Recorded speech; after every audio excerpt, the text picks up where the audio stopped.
melanoset dye. It's a chemical dye. It comes in powder form. So you do have to measure it into your jars and dilute it with hot water. It is a dangerous chemical, so that if you're measuring the powders, you should always wear a mask. Now today, and when I'm teaching, I tend to use liquid, so there shouldn't be a problem. So these are the dyes. They've been diluted with hot water. I put 10 grams of dye into a jar and I top it up with hot water. And they're always just there ready to use.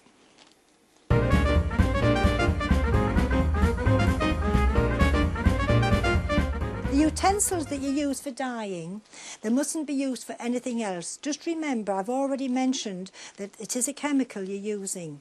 The best pans to use are the enamelled pans, and I love this old pan I've had that was my grandmother's. These are some old ones that I don't use in the kitchen anymore, so just keep your utensils for your dyeing and for nothing else.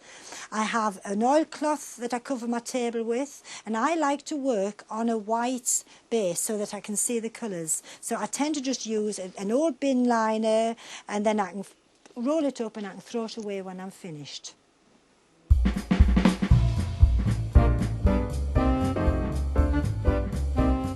I have kilts and tweeds and jumpers. I have yarn which I have spooned some blue on to hook for a sky.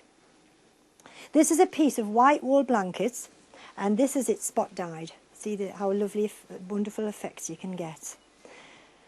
This is another one here. These are all beautiful wool pieces of blanket, and see there, you could never buy fabric like that.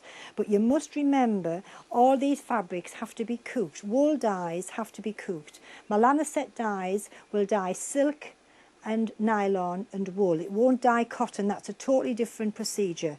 So just remember that it has to be all cooked.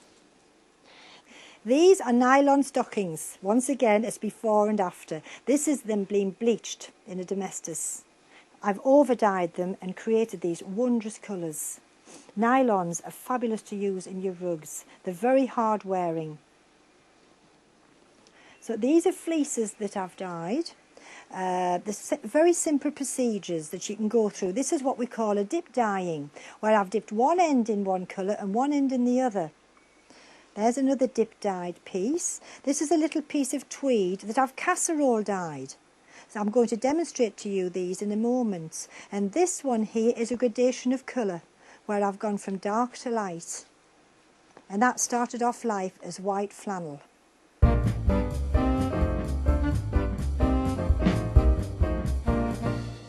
Now we're going to start dyeing. The night before, I decide what fabrics I'm going to use, and I tear them into manageable pieces, and I put them in a bucket of water. In this bucket, I'll put a cup of white distilled vinegar. The vinegar is the mordant, and that is going to set your dye. But just remember, they still have to be cooked. But if you soak them from the night before, the vinegar is there in the water, and it's in the fibres.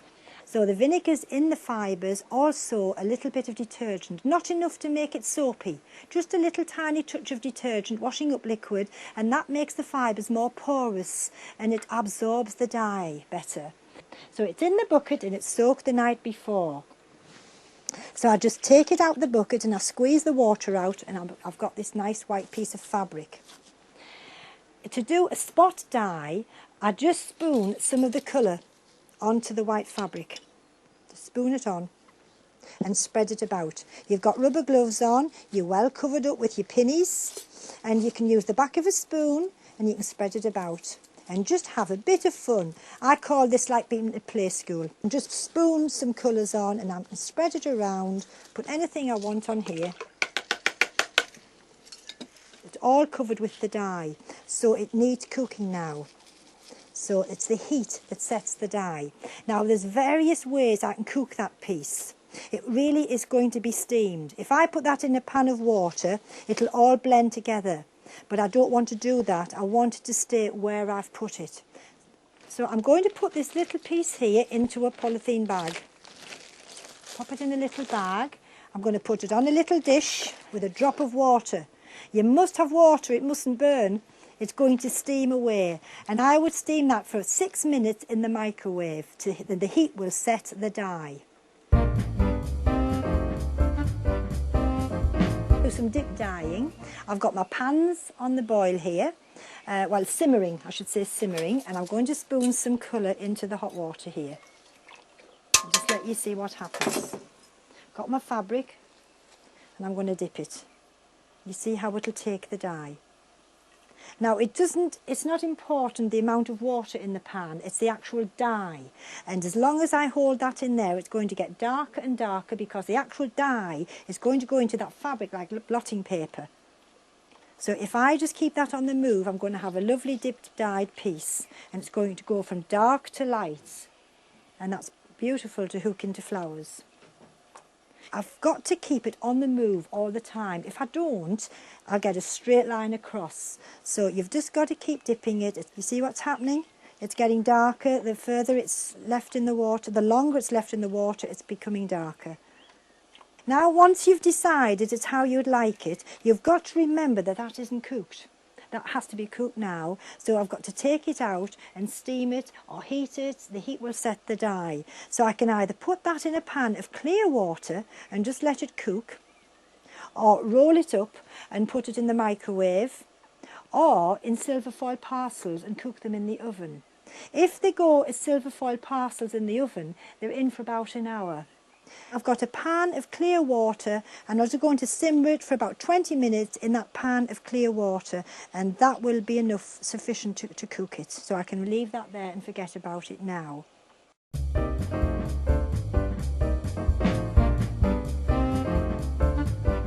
Another method of dyeing is casserole dyeing. So in this pan I'm going to cram in some tweed skirts from a kilt, some blanketing, all different colours, and on here I'll spoon various colours. Just put lots of colours in the pan and just leave it to simmer.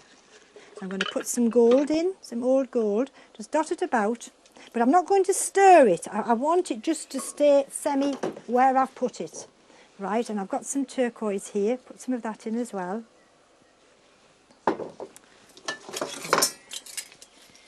And I've got some burgundy. Right, we'll just leave that quietly simmering away for about an hour. If you want level dyeing, you must remember to keep it on the move all the time. Once you stop stirring, it will go blotchy. So it is quite time consuming, but worth it in the end. When the water's totally clear, you know it's taken all the dye, and then you can just leave it to simmer. And it'll simmer for about 20 minutes.